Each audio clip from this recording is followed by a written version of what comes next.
liggéey bi nga xam ne moom la ñuy jeexal nii dañ ko tàmbali woon ndax président jamono yi passé dafa lancé woon benn appel ne vêtements scolaires yi kenn dootu ko jégaani fenn dina fexe ba tailleur yi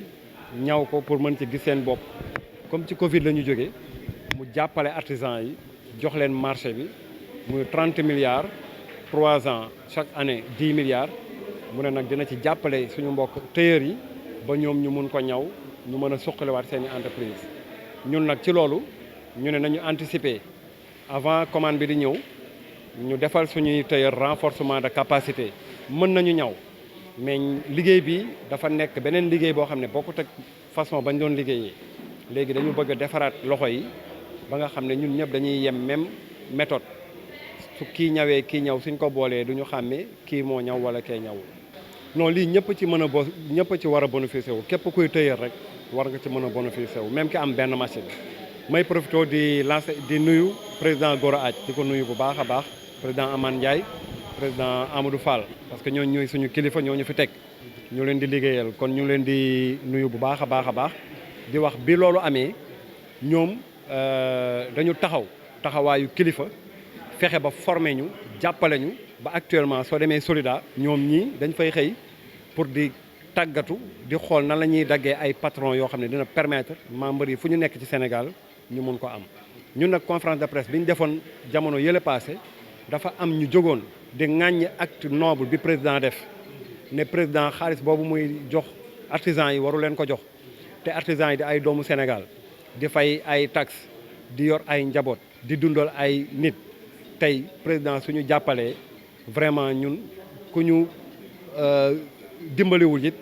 ku ñu jàppalewul dana ñoo war a yërëm kon bu fekkente ne président jox nañu loolu am ñu taxaw di ko ŋàññi ñun it foog ñu jóg taxaw défendre ko loolu moo waraloon conférence de presse bi voilà. bi ñu defee tournée départementale bi ci communes yi amoon nañ ci 55% looloo tax ñu làbbaliwaat bi pour au moins que ñu mën a am 80 wala 90% voilà. waaw su fekk da ngay déposer dafa am cahier de charge bi am na pièce à fournir yooyu ngay boole yëpp dem déposer suñu dépouillé suñu sélectionné la ba pare ci lañ lay jox 60% mooy avance bi nga dem tàmbali soo liggéeyee ba pare ba ñu contrôler ba lépp baax ñu mottali la mais su tardé duñ la fay su baaxul dañ la koy delloo nga defaraat ko ñun nag pour éviter yooyu yëpp moo tax ñuy tàggat suñuy tailleur ba ñu bañ a am problème boobu. dañoo lëlu ni jotaguñu marché bi yónneeguñu kii bi échantillon yi dañoo lëlu léegi pour ñu mën a évaluer normalement il faut que marché bi ñëw ba ñu commencé liggéey une semaine ci la ñuy xam exactement formation bi ñu doon def ban njëriñ la ñu mën a apporter. kon mën nañ ni financement yi ngeen jot a def ci conception yi ngeen di defar. ci yéen la jógee. waaw cellules yi ñoom ñoo cotisé membres yi cotisé bureau département bi joxe kenn ku ci nekk li nga am nga indi ko bon ñu organiser wu de telle sorte que ñenn ñi ñooy yóbbaale ñenn ñi dafa am commission bu préfet di taxawal. léegi commission boobu IA da ciy bokk chambre de métier da ciy bokk maire ville da ciy bokk ak préfet moo koy jiite. OPA yi président OPA yi dañ ciy bokk suñu dajalee ba préfet woote ñu commencé dépouiller xool membre par kenn ku nekk li nga déposé ndax dossier yi complet na ndax li ñu def ci cahier de charge bi respecté nga méngoo naag li fi ne suñu paree commission boobu dañuy wàcc def tour ñu ne ci Marème laa jëm parce que déposé na ñu woo ko Marème foo nekk maa ngi sa atelier xaaral ma ñëw ñu xool machine yi mu déclaré ndax am na ci atelier ba wala amu fa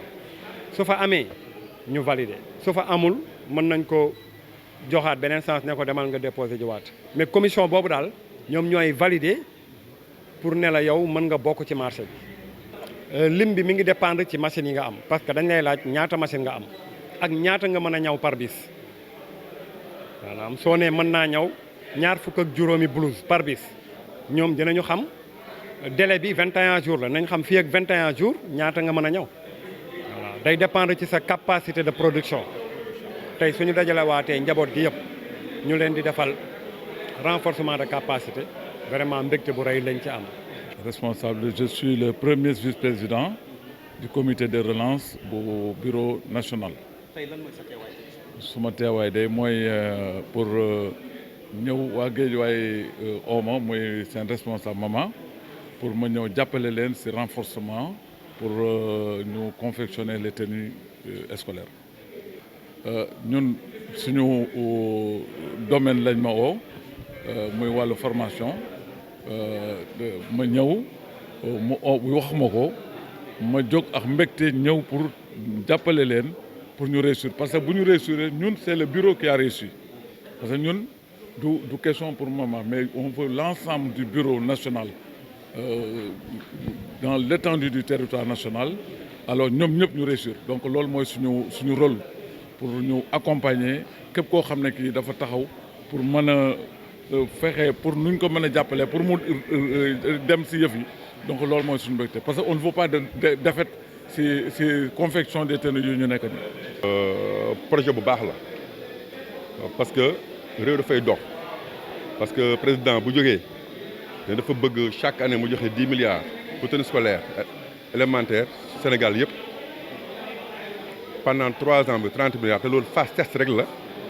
loolu déjà dafa am ñaari njàng dama ci def ba ñett création d'emploi la donner une richesse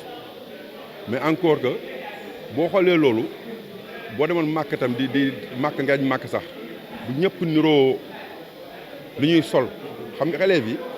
maanaam bu ñëpp niroo lu ñuy sol rek doo xàmmee kan mooy doom baaloo kenn ku doomu xaalis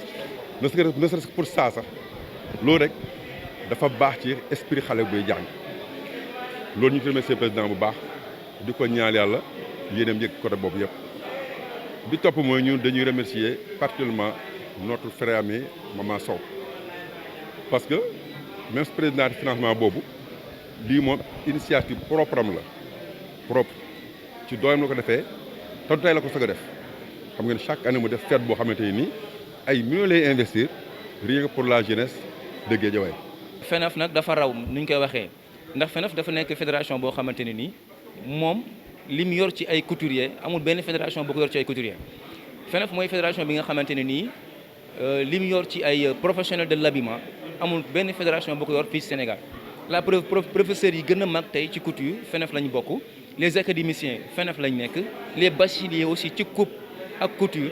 FENAF la ñu nekk kon loolu rek la ñuy wane si di ko montrer tey fii ci biir département bu Guédiawaye fii ci commune bu Ndiarème Limamoulaye di wane suñuy xarañ ci ñaw ak fiñ ci toll suñu xam-xam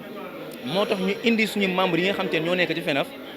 dajale leen fii tey di leen wan uniforme yi nga xamante ne nii moo nekk ci cahier de charge bi te président Macky Sall di ko jox artisan yi ñu lañ ci doon defal benn formation boo xamante ne nii atelier de formation la atelier bi nag dinañ leen wan 6 modèles yi am ci uniforme yi yëpp ak taille yëpp ñu ñaw ko ñu dagg ko ñaw ko ba ku ci nekk boo demee si atelier boo koy ñaw doo am benn jaaxle ci boo koy ñaw wala ngay am benn laaj ak question booy posé ndax teewee nga atelier bi gis nga li ñu fiy def te bàyyiwuñ benn modèle yëpp la ñu confectionné tey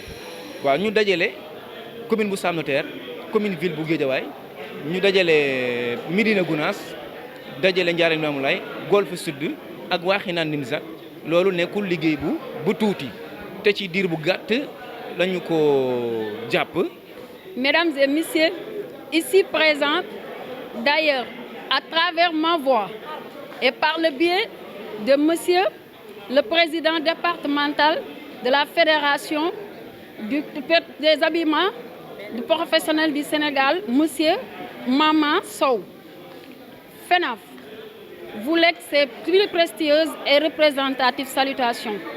La Fédération nationale professionnelle de l'habillement, qui a pour objectif de promouvoir la confection locale pour un développement durable et proportionnel, et a pour mission